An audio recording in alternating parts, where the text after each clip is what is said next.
አሪፍ ጥቆማ መጨረሻ ላይ ያስቀመጥኩት ነው ብሏችኋል ባጃይ ነራሽ ናይከር። ከጥረት በፊት ስኬት የሚገኘው መዝገበ ቃላት ላይ ብቻ ነው።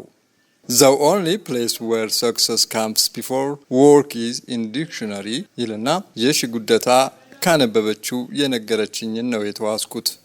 ቬንስ ሎምባርዲ ያለው መሰለኝ። ለቤኮ ገለቶማ ብሏል። ሻሸመኔ ውስጥ አቶ ደሳለኝ ሆቢቾና ባለቤታቸው ገራሚና ዘመናዊ ፋርም አላቸው። ከ300 በላይ ላሞች አሏቸው። ትራንስፎርመር ያለው ሰፊ መጋዘንም አላቸው። እጅግ በስራ ታታሪ የተማሩና ደርባባ ለስራ ልከኛ ሴት ልጆች አሏቸው። በቤታቸው ወተትን እንደ ውሃ ያንቆረቆሩታል። እንግዳ ይወዳሉ። ወደ ሐዋሳ ሳልፍ ቤታቸው ተጋብዤ አታካና በልቼ ጋቢ አልብሰውኝ ወደ አዱ ገነት ከተመለስኩ ጀምሮ ከዚህ ቤተሰብ ጋር አብሮ የመስራት ፍላጎት አደረብኝ። አዱ ገነት በመጡ ጊዜ ተጨዋውተን አቶ ደሳለኝ ጸለዩልኝ። በጋራ ድርጅት አቋቋምን። እኔ ቴክኖሎጂ ወይም ፋብሪካ ኢንቨስት አደረግኩ። ሌላውን ይህ ጠንካራ ቤተሰብ አደረገ። ለዚህም በቃ በስኬት ተጠናቀቀ። ስኬትን ከመዝገበ ቃላት አውርደን በተግባር እንዲገለጥ አደረግነው። ቢጃላ የእንስሳት መኖ ማቀነባበሪያ ተገነባ። ምርት ጀመረ። ሻሸመኔና ዙሪያውን ማቅረብ ጀምረናል። ግዙን።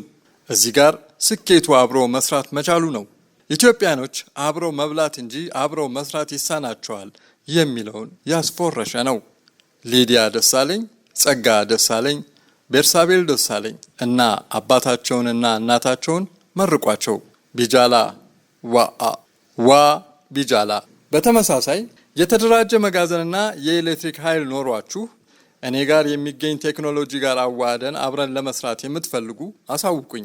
እንገማገምና አብረን እንሰራለን።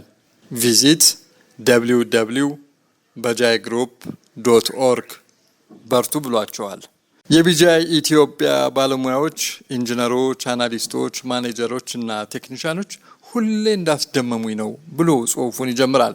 በአቡኬ የሚመራው የኛ ቲም ለዳንጎቴ ሲሚንቶ ፋብሪካ 53 ሜትር ከፍታ ርቀት ያለው 13 ቶን በሰዓት አማራጭ ኃይል ማቅረብ የሚችል ግዙፍ ኮምፒውተራይዝድ ፋብሪካን እዚሁ ሀገራችን ውስጥ አምርተውና ገጣጥመው በተሳካ ሁኔታ ሲሞክሩ ደረስኩ።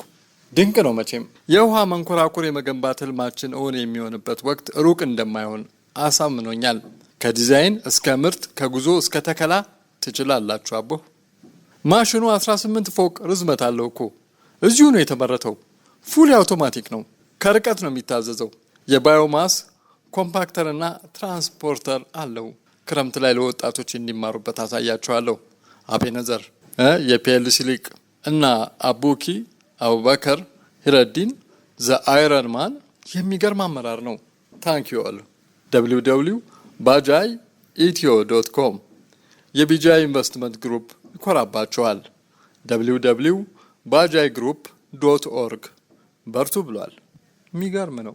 ድንቅ ነው።